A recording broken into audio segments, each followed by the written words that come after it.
Buenos días, hermanas. Es un gusto para mí estar nuevamente aquí compartiendo con ustedes esta hermosa palabra de Dios que nos ha sido dada por su misericordia y siempre es para nuestra instrucción, para nuestra guianza. Vamos a orar pidiéndole a Dios que se ha cumplido el propósito por el cual Él ha enviado esta palabra en este día. Señor, estamos delante de ti con mucha gratitud por los favores, por las misericordias que tú nos has otorgado, pero por sobre todas las cosas, por la salvación perfecta que tenemos en Jesucristo, nuestro Señor y Salvador, a quien damos honor, gloria, alabanza, y te queremos suplicar que tú, Señor, en esta exposición de la palabra seas exaltado, engrandecido, y que tu pueblo sea edificado como siempre es tu propósito. Usa mi vida para tu gloria y que podamos regocijarnos al término de esta enseñanza. En el nombre de Jesús te pedimos y te bendecimos y te agradecemos. Amén.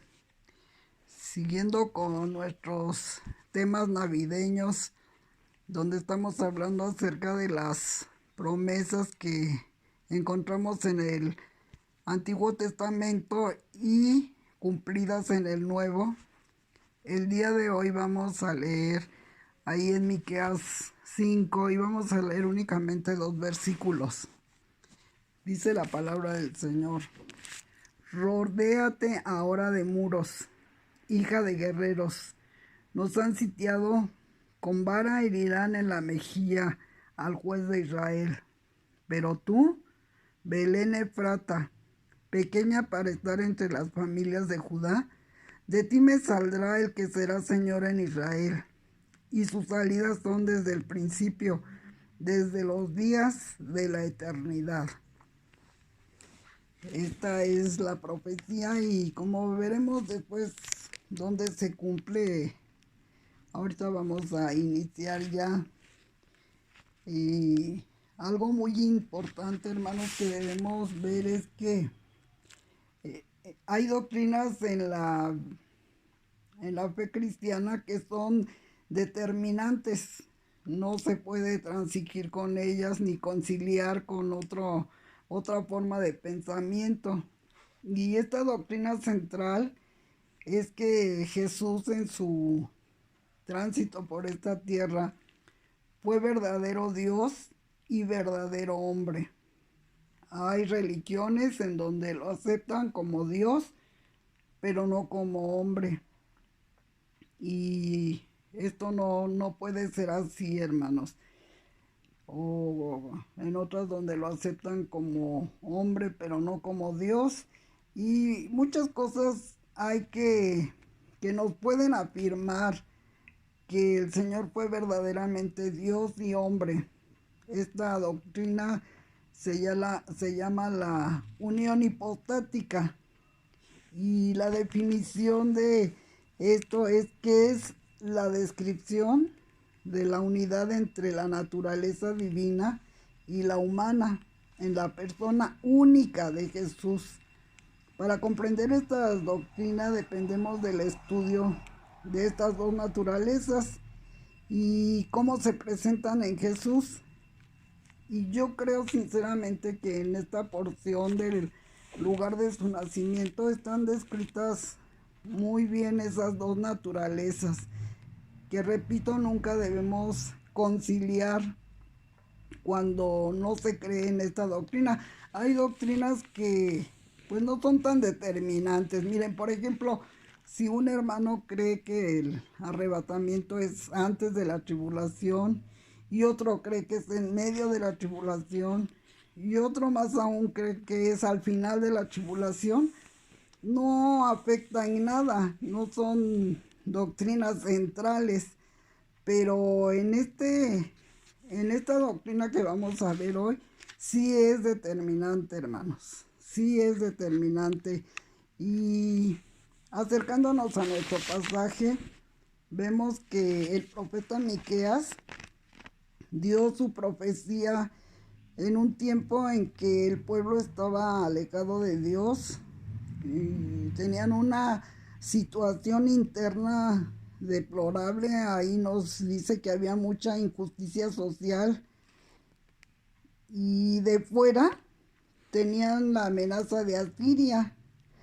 Lo interesante de esto, que llama mucho la atención, es que en el tiempo del cumplimiento estaban exactamente igual, de fuera de dentro alejados de Dios, y de fuera pues sabemos, ¿verdad?, que el gobierno romano lo tenía en opresión.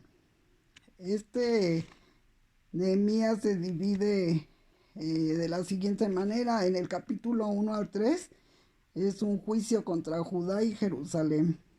Capítulos 4 al 5, una esperanza de restauración mesiánica. Y capítulos 6 al 7 contiene invitaciones de Dios al arrepentimiento. Y es en esa esperanza de restauración, el capítulo 5, en donde se da la profecía del lugar donde nacería Jesús. Y vamos a ver esas dos naturalezas que yo veo muy presentes en este pasaje. Como primer punto de nuestra reflexión, vamos a ver su naturaleza humana. Y siempre observamos que en ella el rasgo distintivo que tuvo fue su humildad. Y esta humildad la mostró ahí en dos eventos. Uno fue en su encarnación, cuando él, siendo Dios mismo, dejó sus atavíos en el cielo y se limitó a poseer un cuerpo humano que iba a tener hambre, frío, dolor. Esa es una humillación.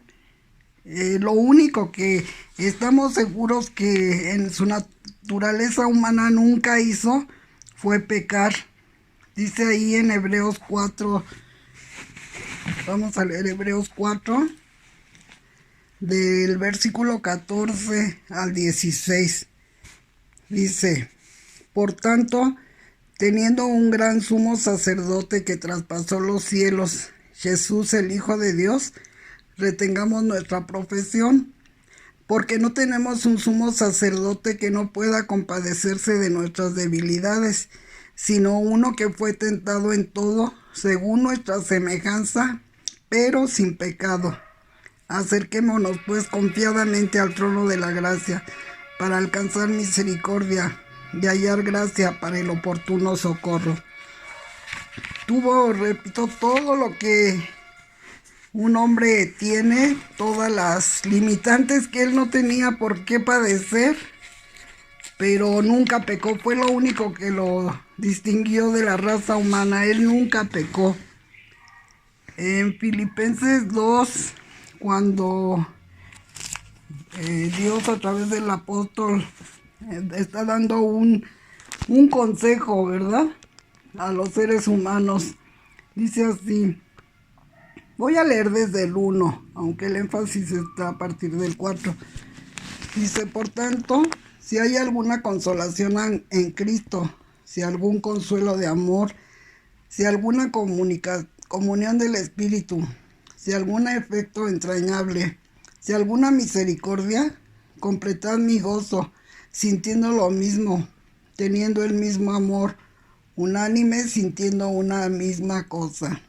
Nada hagáis por contienda o por vanagloria, antes bien con humildad, estimando cada uno a los demás como superiores a él mismo, no mirando cada uno por lo suyo propio, sino cada cual también por lo de los otros. Haya pues en vosotros este sentir que hubo también en Cristo Jesús, el cual, siendo en forma de Dios, no estimó el ser igual a Dios como cosa a que aferrarse, sino que se despojó a sí mismo, tomando forma de siervo, hecho semejante a los hombres. Y estando en la condición de hombre, se humilló a sí mismo, haciéndose obediente hasta la muerte y muerte de cruz. Entonces, en su andar por esta tierra, cuando Él se encarnó. Fue un grado de humillación muy grande. Vamos en estos domingos a estar hablando de la encarnación y yo les voy a pedir que muy atentamente escuchen las predicaciones, hermanos, porque vamos a ver cómo todo lo que se hizo en la encarnación de nuestro Señor Jesucristo. Ahí cuando dice que se despojó, es una palabra muy interesante, hermanos, porque esta palabra es kenosis. Él mismo, él se autodespojó, ¿sí? No dejó su deidad, esto es importante que lo sepamos. Dejó sus atavíos, dejó su trono, pero su deidad, hermanos, no la dejó. Siempre tenemos que recordar eso. Él mismo lo hizo. Estando en la condición de hombre, dice, haya pues en vosotros, que siendo en forma de Dios no estimó el ser igual a Dios como cosa que aferrarse, sino que se despojó. Entonces vemos cómo en su encarnación estuvo presente esa humildad de la que hablábamos. Es uno de los rasgos más característicos de nuestro Señor Jesucristo. Jesús no solo mostró su humildad en su encarnación, sino también la mostró en su lugar de nacimiento. Dice Lucas 2 del 1 al 7 en la traducción del lenguaje actual. Poco antes de que Jesús naciera, Augusto, emperador de Roma, mandó hacer un censo, es decir, una lista de toda la gente que vivía en el Imperio Romano. En ese tiempo, Quirino era el gobernador de Siria y fue el responsable de hacer este primer censo en la región de Palestina. Todos tenían que ir al pueblo de donde era su familia para que anotaran sus nombres en esta lista. José pertenecía a la familia de David y como vivía en Nazaret, tuvo que ir a Belén para que lo anotaran, porque mucho tiempo antes ahí había nacido el rey David. Lo acompañó María, su esposa, que estaba embarazada. Mientras estaban en Belén, a María le llegó la hora de tener su primer hijo. Como no encontraron ningún cuarto donde pasar la noche, los hospedaron en el lugar de la casa donde se cuidan los animales. Cuando el niño nació, María lo envolvió en pañales y lo acostó en un pesebre. Entonces él, pues si hubiera estado programado ahora, ¿verdad? Con expertos en marketing, lo hubieran hecho nacer pues en Jerusalén, la ciudad real. Sin embargo, vemos que él nació en el lugar más humilde que había. Es una pequeña aldea que ni siquiera pues estaba contada entre los pueblos de Judá como una ciudad importante. Era un pueblo pequeño.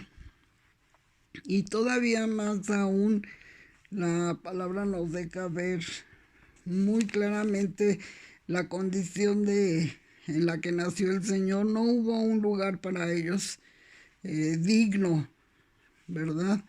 Y tuvo que ser puesto en donde se cuidaban a los animales. Fue envuelto en pañales, ni siquiera en una lujosa seda. Y el Señor, a través de todo su caminar, siempre estuvo mostrando la humildad que le era característica. Dice que siendo rico, dice en 2 Corintios 8:9, que siendo rico se hizo pobre. Y también en Mateo 28:27 dice que Él no vino para ser servido, sino para servir y dar su vida en rescate por muchos. A veces algo que me cuesta mucho trabajo entender es por qué la mal llamada o el mal llamado evangelio de la prosperidad cobra tanta credibilidad entre creyentes que se dicen cristianos. Si nosotros vemos cómo la vida de nuestro Señor Jesucristo estuvo siempre, pues, en su servicio, en su caminar, en todo lleno de humildad. Sin embargo, este evangelio, pues, es donde se enseña que la prosperidad financiera y el bienestar físico son siempre la voluntad de Dios para sus hijos, y que la fe, la confesión positiva y las donaciones a alguna entidad son un requisito para tener riqueza material.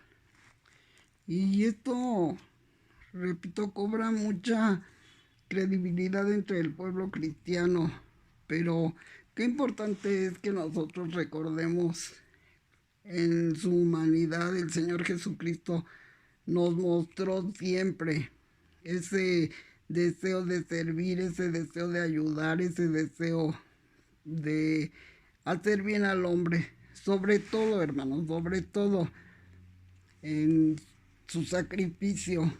Él pudo haber sido un héroe, guerrero, que sus ángeles lo ayudaban a hacer grandes proezas, pero dice la palabra que leíamos que fue obediente hasta la muerte y muerte de cruz. Y en todo su juicio también es bueno que recordemos en este tiempo, hermanos, la actitud que tuvo ante sus enemigos, ante los que lo injuriaban, ante los que lo maltrataban. Y nunca vemos prepotencia en él. Y era el Señor que verdaderamente, como se nos dice que ahí en el pasaje de Filipenses, que haya también en nosotros ese sentir que hubo en Cristo. Dios nos ayude a ser humilde.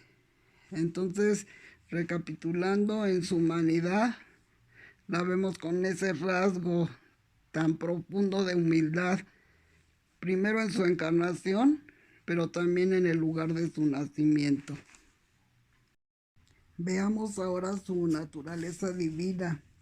Ahí en el pasaje que leíamos, estamos en Miqueas 5, dice en el versículo 2, pero tú, Belén, Efrata, pequeña para estar entre las familias de Judá, de ti me saldrá el que será Señor en Israel. Y aquí vemos los atributos divinos del Señor, de Jesús, lo que llamamos su señorío, su autoridad. Cuando a alguien se le llama Señor en Israel, no es como lo utilizamos nosotros, que le decimos Señor a personas que delinquen, ¿verdad? Decimos el Señor fulano de tal. Pero la palabra Señor se refiere a una persona que merece respeto y que tiene autoridad sobre quien lo llama así. De ahí la importancia, ¿verdad?, de que nosotros le llamemos Señor y no hagamos lo que Él nos dice. Los evangelios nos narran que Jesús tiene autoridad sobre muchas cosas. Vamos a ver algunas de ellas. Tiene autoridad sobre la naturaleza. A un mar embravecido le dijo, calla, enmudece, y al instante se hizo una grande bonanza. ¿Y cómo no iba a ser así si Él mismo fue el que creó los cielos, la tierra, el mar, todo lo que en ellos hay? Y dice la palabra del Señor en Colosenses 1, versículo 15.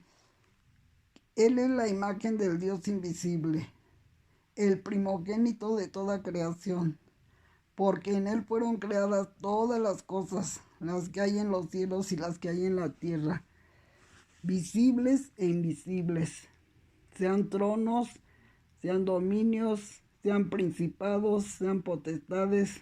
Todo fue creado por medio de Él y para Él. Entonces, por eso es que Él tiene señorío, autoridad sobre la naturaleza, pero también lo tiene sobre los ángeles. Dice en Hebreos 1:6 de la siguiente manera. Y otra vez, cuando introduce al primogénito en el mundo, esto es a Jesús, Dios dice, adórenle todos los ángeles de Dios. Hermanos, si Jesús, como aseguran algunos, solo fuera hombre, Dios mismo no hubiera pedido que se le adorara. Y vemos en otros pasajes cómo se postraron delante de él y le adoraron, y él no dijo como los apóstoles, levántense porque solamente soy un hombre. Esto prueba entonces que el Señor es Dios en su naturaleza divina. En este pasaje de Miqueas nos dice que Él es Señor. También es Señor sobre los demonios. Hay un pasaje que sí me gustaría que lo leyéramos todos, y está en Marcos, en el capítulo 1, versículo 23. Dice así la palabra del Señor. Pero había en la sinagoga de ellos un hombre con espíritu inmundo, que dio voces diciendo, ¿qué tienes con nosotros, Jesús Nazareno? ¿Has venido para destruirnos? Sé quién eres, el Santo de Dios. Pero Jesús le reprendió diciendo, cállate y sal de él. Y el espíritu inmundo, sacudiéndole con violencia y clamando a gran voz, salió de él. Y todos se asombraron de tal manera que discutían entre sí diciendo, ¿qué es esto? ¿Qué nueva doctrina es esta?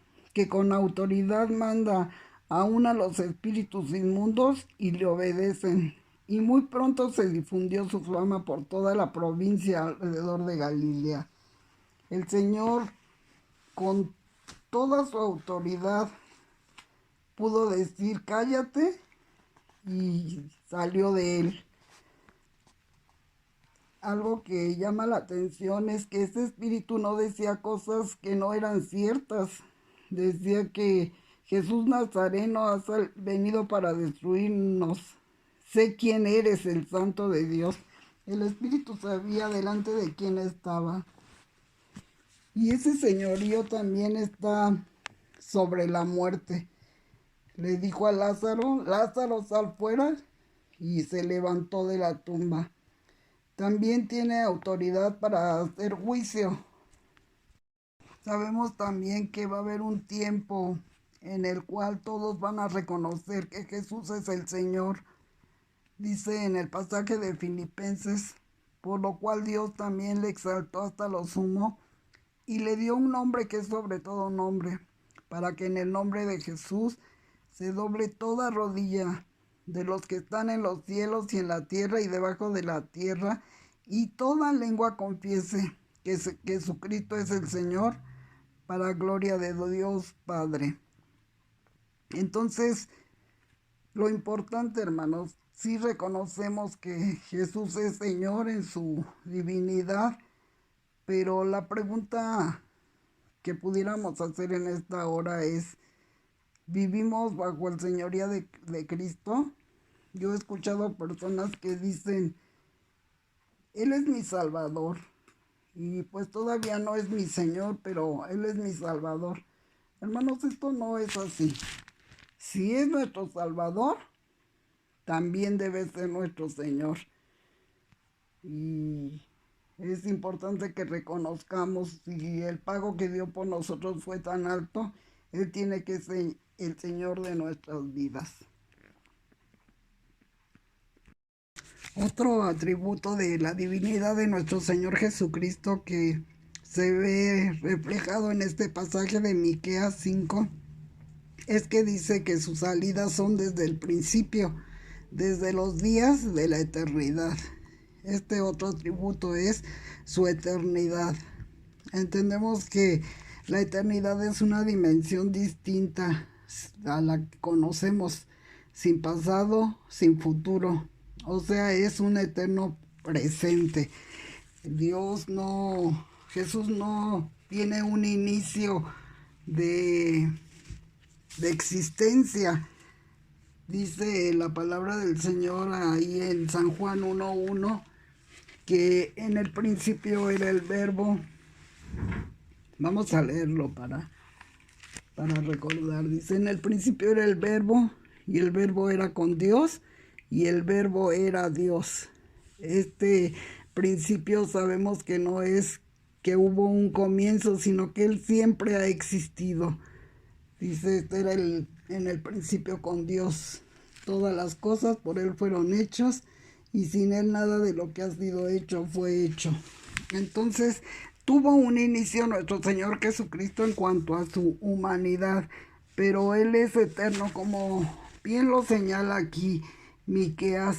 También ahí en Colosenses 1:17 ya habíamos leído los pasajes, los versículos anteriores, pero dice ahí en el 1:17 de Colosenses, y Él es antes de todas las cosas, y todas las cosas en Él subsisten. Entonces, antes de la creación, antes de todo, el Señor ya existía. La Biblia nos enseña que en una ocasión en que Jesús les habla a un grupo de judíos, les está hablando acerca de que Él existía antes que Abraham. ¿Y cuál es el resultado de esta afirmación que Dios hace de su preexistencia? Entendiendo, como ya vimos por preexistencia, que Él existía antes de venir a la tierra, antes de su encarnación, Él ya era. Vamos a leer ahí en San Juan capítulo 8 lo que dice el Señor. Y vamos a leer desde el 48. Dice, respondieron entonces los judíos y les dijeron, ¿no decimos bien nosotros que tú eres samaritano y que tienes demonio? Fíjese de lo que acusaban al Señor. Respondió Jesús, yo no tengo demonio, antes honro a mi Padre y vosotros me deshonráis. Pero yo no busco mi gloria, hay quien la busca y juzga. De cierto os digo, que el que guarda mi palabra nunca verá muerte. Entonces los judíos le dijeron, ahora conocemos que tienes demonio. Abraham murió y los profetas, y tú dices, el que guarda mi palabra nunca sufrirá muerte. ¿Eres tú acaso mayor que nuestro padre Abraham, el cual murió y los profetas murieron? ¿Quién te haces a ti mismo? Respondió Jesús, si yo me glorifico, a mí mismo mi gloria nada es. Mi Padre es el que me glorifica, el que vosotros decís que es vuestro Dios. Pero vosotros no le conocéis, mas yo le conozco. Y si dijera que no le conozco, sería mentiroso como vosotros, pero le conozco y guardo sus palabras. Abraham vuestro padre se gozó de que había de ver mi día, y lo vio y se gozó. Escuche esto. Entonces le dijeron los judíos, ¿aún no tienes 50 años y has visto a Abraham? Jesús les dijo, de cierto os digo, antes que Abraham fuese, yo soy. Tomaron entonces piedras para arrojárselas, pero Jesús que se escondió y salió del templo, y atravesando por el medio de ellos se fue. Fíjese lo que ocasionó el que el Señor les hubiera dicho que Él existía antes de que Abraham existiese. Lo que sucedió es que lo quisieron apedrear, ¿sí? Y siempre que una verdad bíblica no es entendida por los hombres, porque las verdades, los misterios, solo se pueden entender con el discernimiento del Espíritu Santo, los hombres se enojan y tienen esas reacciones, ¿verdad?, que tuvieron con Jesús al querer matarlo. En conclusión, hermanos, este versículo de Miqueas, que es una profecía del nacimiento de Jesús, en él encontramos señaladas las dos naturalezas de Cristo. La humana, caracterizada por su humildad. Y recordaba yo Mateo 11:29, donde dice Jesús: llevad mi yugo sobre vosotros y aprended de mí, que soy manso y humilde de corazón, y hallaréis descanso para vuestras almas. En su humanidad siempre mostró esa humildad, y ya lo vimos, la humildad en su encarnación y la humildad en el lugar de su nacimiento. Y en la naturaleza divina nos llevó a considerar su señorío, o sea, su autoridad sobre todo lo que vimos: la naturaleza, los demonios, los enfermos, la muerte, y también su eternidad. Esto es que Él siempre ha existido. Él no tuvo un inicio en su existencia en el cielo. Él, al igual que Dios, ha existido siempre. Y como quisiera que este estudio nos llevara a glorificar y a honrar a Dios por ese plan perfecto de enviar a su Hijo al mundo para que en su humanidad pudiera cumplir todos los requisitos de la ley que nosotros no éramos capaces de cumplir, y en su divinidad perdonara nuestros pecados y nos diera vida eterna. Oremos, hermanos.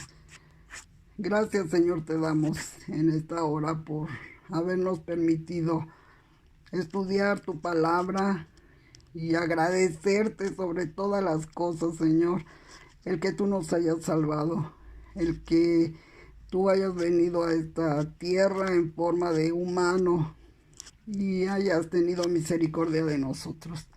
Muchas gracias. Gracias por Jesús, nuestro Señor y nuestro Salvador, a quien damos honor, gloria, alabanza. Con todo nuestro corazón te bendecimos. Amén.